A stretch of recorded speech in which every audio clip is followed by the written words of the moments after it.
शिवपुत्र दुर्वासा ऋषि के जन्म की कथा। हिंदू पुराणों के अनुसार ऋषि दुर्वासा, जिन्हें दुर्वासस भी कहते हैं, एक महान ऋषि हुआ करते थे। पुराणों में ऋषि दुर्वासा का नाम मुख्य ऋषि मुनियों के साथ लिया जाता है। ऋषि दुर्वासा को युग युग तक याद किया गया है। ये महान ऋषि ने सतयुग, द्वापर और त्रेता युग में भी मानव जाति को ज्ञान की शिक्षा दी है। ऋषि दुर्वासा शिव जी का रूप माने जाते हैं। वह खुद भी शिव जी के बहुत बड़े भक्त थे। ऋषि दुर्वासा अत्यधिक गुस्से वाले थे। जिस तरह शिव जी का गुस्सा जल्दी शांत नहीं होता था, उसी तरह इनका भी गुस्सा बहुत जल्दी शांत नहीं होता था। ऋषि दुर्वासा को देवी देवता एवं समस्त मानव जाति द्वारा बहुत सम्मान प्राप्त था। वह जहाँ जाते थे उनको सम्मान मिलता था। ऋषि दुर्वासा शिव के पुत्र थे, लेकिन उनसे बिल्कुल अलग थे। भगवान शिव को मनाना जितना आसान था, ऋषि दुर्वासा को मनाना, प्रसन्न करना उतना ही मुश्किल काम था। लेकिन दोनों का गुस्सा एक समान था। ऋषि दुर्वासा का क्रोध इतना तेज था जो कई बार उनके लिए भी घातक हो जाता था। क्रोध के चलते दुर्वासा किसी को भी दंड श्राप दे दिया करते थे। उनके क्रोध से राजा, देवी देवता, दैत्य, असुर कोई भी अछूता नहीं था। ऋषि दुर्वासा के जन्म से जुड़ी बहुत सी कथाएं हैं। इनके पिता अत्रि और माता अनसुईया थीं। ब्रह्मानंद पुराण के अध्याय 44 के अनुसार ब्रह्मा और शिव जी एक बार झगड़ा हो जाता है। इस झगड़े में शिव जी अत्यंत क्रोध में आ जाते हैं और इनके क्रोध के डर से सभी देवी देवता यहाँ वहाँ छिप जाते हैं।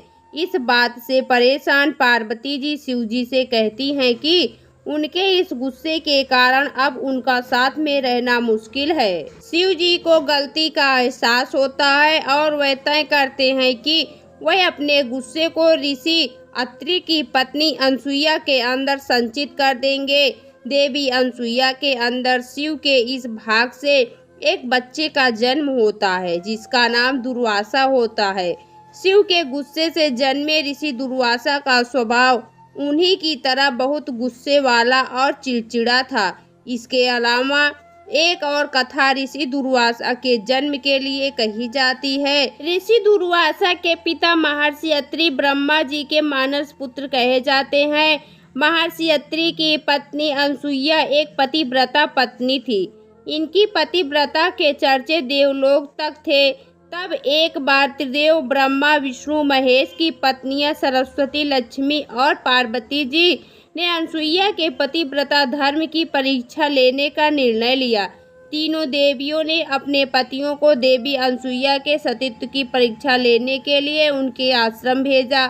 त्रिदेव माता अनसुईया के तपोबल के आगे जीत न सके और हार मानकर उनके साथ शिशु रूप में रहने लगे।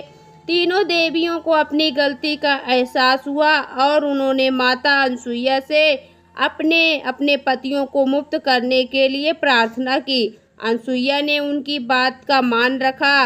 तब त्रिदेव जाते समय देवी अनसुईया को वरदान देते हैं कि वह तीनों उनके पुत्र के रूप में जन्म लेंगे। कुछ समय बाद देवी अनसुईया को 3 पुत्र, चंद्रमा, ब्रह्मा जी का रूप, दत्तात्रेय विष्णु जी का रूप और दुर्वासा शिव जी का रूप प्राप्त होते हैं। तो दोस्तों, आपको यह पौराणिक कथा कैसी लगी कमेंट बॉक्स में ज़रूर बताएं। वीडियो को लाइक करें, शेयर करें और हमारे चैनल को सब्सक्राइब करना न भूलें। वीडियो देखने के लिए आपका बहुत बहुत धन्यवाद।